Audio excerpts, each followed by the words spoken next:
My name is Clara. I'm 41, a lecturer in business administration at a university in Denver. For 17 years, I was married to Lucas. To the outside world, we looked like the ideal couple, a neat suburban home, solid careers, annual vacations like clockwork. But appearances can be deceiving. The cracks had been there for a long time, I just refused to see them. That evening, Lucas was in the shower. The sound of running water echoed faintly from the bathroom. A soft ping from his phone, left on the nightstand, cut through the air like a whisper. I'd never been the kind of wife who checked her husband's phone. I believed in trust. I protected it. But that night, instinct overrode belief. The screen lit up. One notification, simple and sharp as a knife. Table for two confirmed at Lumiere. Friday, 7:30 p.m. Window seat as requested. She'll love it. I froze. Lumiere, Denver's most exclusive restaurant. We had once dreamed of going for our 10th anniversary, but cancelled when he claimed he couldn't take time off work. I'd never even seen the place. Now, he was planning a romantic dinner there for someone else. I didn't mean to unlock the phone. My fingers moved before my brain caught up. The passcode was still our wedding date, just 4 digits. As easy to enter as I had once believed marriage would be. What I found on that screen was another life. Messages, photos, notes, conversations going back nearly a year with someone named Sophie, young, blonde, worked in the communications department at the law firm where Lucas was a partner. They texted constantly, not just flirty, intimate, about everything from how she took her coffee to what she wore to bed. Pictures from a work trip to Santa Fe. There she was, wrapped in his arms. His smile was so wide, so carefree, I barely recognized him. I remember the sensation like the air had been sucked from the room. A high-pitched ringing replaced all thought. I wanted to scream, throw the phone, smash something. Instead, I stood motionless, knuckles white, heart pounding. "Have you seen my blue tie?" Lucas called from the bathroom, casual, like our world wasn't unraveling. I placed the phone back, carefully. "Second drawer," I said, voice flat. That night, I lay in bed next to him, back turned, listening to his steady breathing, my body tense and unmoving. How many times had I explained away his distance as stress? How often had I ignored the signs, late nights, excuses, faint perfume I didn't own? Shirts too crisp to have been worn all day?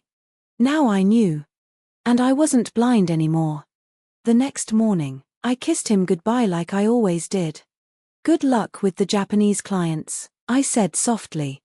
He nodded, oblivious. He didn't know I had already seen his candlelit plans for Sophie. As soon as the door shut behind him, I picked up my phone and called HR. I requested a 3-day leave. Not to cry. To plan. 17 years, I had played the role of the perfect wife. That version of me no longer existed. I sat at the kitchen table, coffee gone cold, staring through the steam as the hollow inside me deepened. The life I knew had been reduced to ash. But out of that emptiness, something else began to rise, sharp, still, and terrifyingly clear. I didn't want a dramatic confrontation. No broken dishes. No begging, no apologies I'd heard before. If Lucas wanted a special night with Sophie, he could have it, just not the way he expected. I opened his email. His calendar was obsessively organized, down to the wine pairing. Friday, 7:30 p.m. Lumiere, window seat, soft lighting, pre-selected bottle. Perfect. Then I looked up Sophie through his firm's directory. Sophie Walker. Internal communications. It took less than 5 minutes to find her social media, and just one more click. Ethan Walker, architect, husband. His smile was warm, his eyes gentle. I didn't know Ethan, but I knew how it felt to be deceived, and I thought he deserved to know, too. I couldn't just call him and blurt it out, "Your wife is sleeping with mine." No, I needed something smarter, calmer. Strategic. As a university lecturer, I had one useful advantage, the authority to invite guest speakers. So I composed an email, polished, formal, professional, just the right tone. And I hit send. Dear Mr. Ethan Walker, my name is Clara Whitmore. I currently teach project management at Metro Denver University. We're preparing a guest speaker series focused on sustainable urban development, and your recent work on the Rivergate Business District caught our attention. If you're available, I'd love to meet and discuss the possibility of having you speak at the university. I've made a dinner reservation for this Friday at Lumiere, 7:30 p.m. To talk through the details. It would be a pleasure to connect in person. Best regards, Clara Whitmore. I hovered over the send button for only a second before clicking it. 2 hours later, Ethan replied. Thank you, Miss Whitmore. I'd be delighted to discuss this opportunity. Friday at 7:30 at Lumiere works perfectly. I look forward to meeting you. I read that line more times than I could count, heart hammering with a strange cocktail of resolve, sorrow, and something colder like steel settling inside me. He didn't know. Not yet. But he would. Not in a scene of rage or chaos, but in the quiet clarity of a truth that couldn't be ignored. The next step was the hardest, or at least, the most surreal. I called Lumiere. Good evening. The hostess answered brightly. How can I help you? I'd like to book a table for 2 this Friday at 7:30, I said, keeping my tone composed, ideally near a window, and, if possible, near the table reserved under the names Hamilton and Rothman. We're exploring a partnership and would like to be seated nearby. A half-truth, one small stitch in a larger tapestry. The hostess didn't hesitate. Let me check. Yes, we can place you near that reservation. Would you like to pre-select a wine or have any dietary preferences noted? No, thank you, just the view, I said. She confirmed the booking. And just like that, the evening was set. Ethan and I would be seated just a few feet away from Lucas and Sophie, close enough to see their smiles fade, their comfort dissolve, close enough for the facade to fall apart, piece by piece, without a single word raised. I ended the call and sat in stillness for a long moment. No shouting. No broken glass. Just truth, laid bare. Perfect timing. Perfect placement. Perfect silence.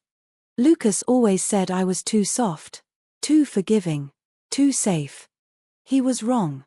And Friday night would show him just how wrong he'd been. I never intended for it to unravel like this. It started off as a joke, harmless, or so I told myself. I felt invisible at home, overlooked, undervalued. And then there was Lucas. He listened. He made me feel like I mattered. I listened too, Ethan said, his voice tight, trembling. I spent entire weekends redesigning your workspace because you said you needed inspiration. I did that for you because I believed in you. Lucas turned, his expression cracked and fragile.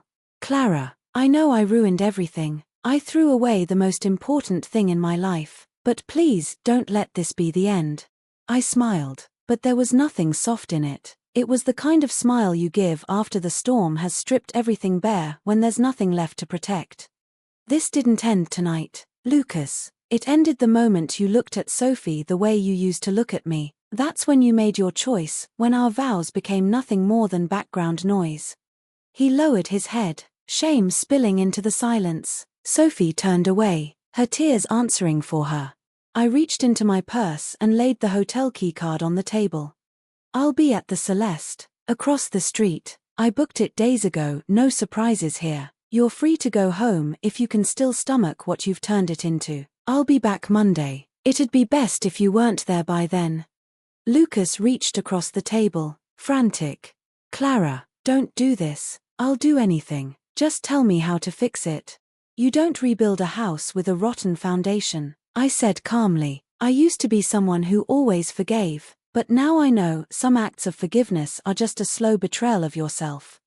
I stood, straightened my dress, and turned to Ethan. I'm sorry you had to find out like this. He nodded quietly. Thank you for the truth. It hurts, but I needed it. I looked at the two of them one last time. I don't wish you peace, but I wish you clarity. Everyone faces their choices, eventually. Then I left Lumiere without looking back. My heels struck the stone path with sharp, deliberate rhythm, slicing through the stillness of the high-end district. In my clutch, the key to room 1203 at the Celeste Hotel, a suite with a view of the city lights that never sleep, even when the heart finally does. At the front desk, I accepted the keycard without a word. Once inside the room, I locked the door behind me, slipped off my shoes, and walked to the window. The city's glow spilled across the glass, casting my reflection onto the polished floor, alone, but clearer than I'd ever seen myself. For the first time in years, I wasn't hidden behind someone else's shadow. I sat on the edge of the bed and finally let myself fall apart. It wasn't graceful. It wasn't quiet. It was raw, bitter, jagged. I cried for 17 years of loyalty, for every night spent waiting up, for roses that masked apologies, for the illusion of love slowly replaced by novelty, newer, shinier, emptier. I don't know how long I stayed like that, but when the knock came, I was still holding a pillow to my chest, breath shaky, eyes sore. I stood, walked to the door, and peered through the peephole. Ethan. I cracked the door open. He looked tired, worn, the collar of his coat damp from the night air. "Sorry," he said softly. "I didn't know where else to go." I stepped aside. "Come in." We sat in silence by the window, the city humming below us, indifferent to the night we'd just lived through. After a long pause, Ethan exhaled. "I still don't know how you sat through dinner like that, knowing what you knew." I gave a dry laugh. "I didn't sit through it. I waited. Some truths lose their weight when someone else tells them. I needed to be the one." He nodded slowly. "Thank you," he said, "for not letting me keep living a lie." We spoke like two people bound not by love, but by a shared bruise, the kind that doesn't show, but never really fades. Ethan told me Sophie had been the first person to truly believe in his offbeat, chaotic visions. He thought she got him. I told him Lucas had slipped the ring on my finger in the rain, whispering that no matter how hard life got, he'd never lose his way. We were both wrong. "I think I'm going to file for divorce," I said, my voice dull, almost distant. Ethan didn't flinch. "I get it," he said quietly. "I don't think I can share a home with someone who lies that easily either."